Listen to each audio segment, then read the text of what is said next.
இறைவன் ஞான சாஸ்தா தெய்வ ஞானத்தின் ஒளி. காட்சி 1. தெய்வ சமநிலையின் பிறப்பு. நிகழ்விடம்: இருள் சூழ்ந்த பிரபஞ்சம். மலைகள் அதிர்கின்றன, நதிகள் தங்கள் வழி தொலைத்துள்ளன. விளக்கம்: அறிவின்மை மனிதர்களின் இதயங்களை மூடிய காலத்தில், அநீதியும் ஆட்சியை கொண்டிருந்தபோது தெய்வங்கள் பிரார்த்தனை செய்தன, சக்தியும் கருணையும் ஒன்றிணைந்த ஒரு தெய்வ சமநிலை பிறக்க. காட்சிகள்: பிரபஞ்ச ஒளி சுழன்று ஒன்று சேர்கிறது, புனித அக்னியிலிருந்து ஒளிமயமான வடிவம் தோன்றுகிறது. ஞானசாஸ்தா புலியின் மேல் அமர்ந்த தெய்வக் குழந்தை. தேவர்கள் மலர் மாலைகள் செலுத்துகிறார்கள், தெய்வ இசை ஒலிக்கிறது.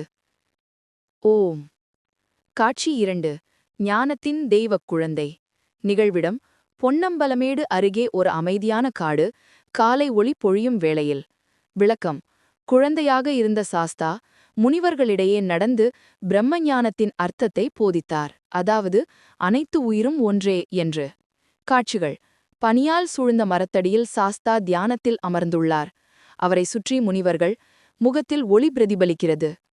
காற்றில் ஒளியாகிறது அவர் சொற்கள். அகங்காரமில்லாத அறிவே உண்மையான ஞானம். காட்சி 3. தர்மத்தின் போராட்டம். நிகழ்விடம்: மலைகள் இருண்டு, அநீதியின் சக்திகள் உலகை ஆட்கொள்கின்றன.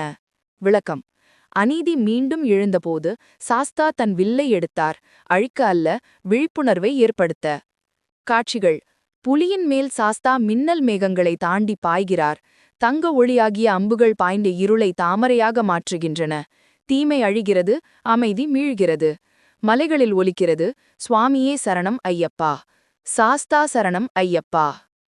காட்சி 4. நித்திய காவலன். நிகழ்விடம்: சபரிமலை. மாலை வேளையில் ஆயிரக்கணக்கான பக்தர்கள் ஏணியில் ஏறுகின்றனர். விளக்கம்: ஒவ்வொரு இதயத்திலும் உண்மை தேடல் எழும்போது அவர் அந்த ஒளியாக வாழ்கிறார், ஞானத்தின் ஆண்டவராக, கருணையின் வடிவாக. காட்சிகள்: 1000 தீபங்கள் ஒளிர்கின்றன. பக்தர்கள் சுவாமியே சரணம் என ஜபிக்கிறார்கள். சாஸ்தாவின் முகம் கருணையுடன் மின்கிறது. காடு தெய்வீக ஒளியில் மிதக்கிறது. அவர் ஞானமும் பக்தியும் இணைக்கும் பாலம், பலமும் அமைதியும் ஒன்றாக்கும் ஒளி. நித்திய ஞானசாஸ்தா, தர்மத்தின் வழிகாட்டும் நாதன். சுவாமியே சரணம் ஐயப்பா.